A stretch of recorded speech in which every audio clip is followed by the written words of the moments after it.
এই যে মাসগুলোর মধ্য থেকে যে আমরা দিন আসে, এই দিনেরও তো আলাদা ফজিলাত রয়েছে, তাই না?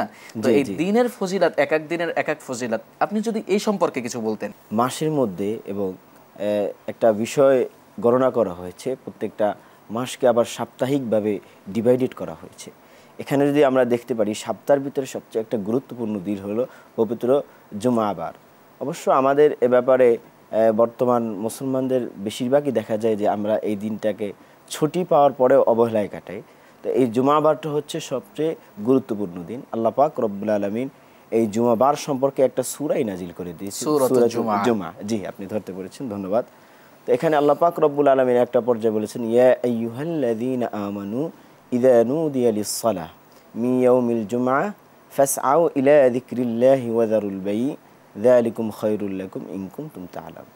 আল্লাহ পাক এখানে বলেছেন ঈমানদারকে উদ্দেশ্য করে বলেছেন যে তোমাদের সামনে যখন শুক্রবার তথা জুমার আজান হয়ে যায়, তোমরা তোমাদের সকল কার্যক্রম, কেনাবেচা, লেনদেন, হাট বাজার সব বন্ধ করে দাও। যদি তোমরা মানো তাহলে এটা তোমাদের জন্য উপকার হবে, তোমরা উপকৃত হতে পারবে এটা থেকে। অতএব জুমার দিনকে যদি আমরা গুরুত্ব দিই, এই দিনটাকে আমরা যদি মূল্যায়ন করি, আমাদের জীবন এবং পাথে অনেক সুন্দর হবে।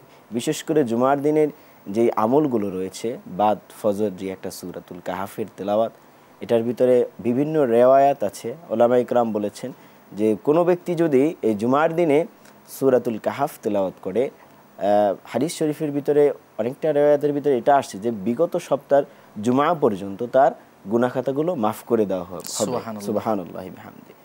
তো এটা একটা রেওয়ায়াত। আরও আছে যে ওলামা ইকরাম বলেছেন আল্লাহ পাক রব্বুল আলামিন যদি তার এই তেলাওয়াতকে কবুল করে নেয়, হতে পারে বিগত সময়ের জুমা না, তার জীবনের সমস্ত গুনাহ মাফ হয়ে যেতে পারে। সুবহানাল্লাহি বিহামদি। আমরা কিন্তু দেখেছি যে আল্লাহর হাবিব সাল্লাল্লাহু আলাইহি ওয়াসাল্লাম আমাদেরকে জুমার গুরুত্ব বুঝাতে গিয়ে বৃহস্পতিবার রাতে তিনি আমল করতেন, কিয়ামুল লাইল করতেন, তিনি নামাজ পড়তেন, এটা কিন্তু আমাদেরকে শিক্ষা দিয়েছেন। এবং আমরা দেখেছি যে সাহাবায়ে কেরাম রিদওয়ানুল্লাহি তাআলা আলাইহিম আজমাইন, তারা যখনই জুমাবার পেতেন তারা সমস্ত কাজ থেকে বিরত হয়ে যেতেন, এরপরে তারা জুমার জন্য প্রস্তুতি নিতেন, তাই তো? জি। এবং এটা সহিহ বুখারী বর্ণনায় হযরত আবু সাঈদ খুদরি রাদিয়াল্লাহু তাআলা আনহু হতে বর্ণনা হয়েছে, রাসূল করিম সাল্লাল্লাহু আলাইহি ওয়াসাল্লাম বলেছেন যে জুমাবারে যেন প্রত্যেক প্রাপ্তবয়স্ক লোক গোসল করে, পবিত্রতা অর্জন করে, যাতে করে তার মানুষ যখন পবিত্রতা অর্জন করে, গোসল করে, তার শরীর মন উভয়টাই ফ্রেশ থাকে, যাতে করে জুমার নামাজটা সে সানন্দে আগ্রহের সহিত সে পালন করতে পারে।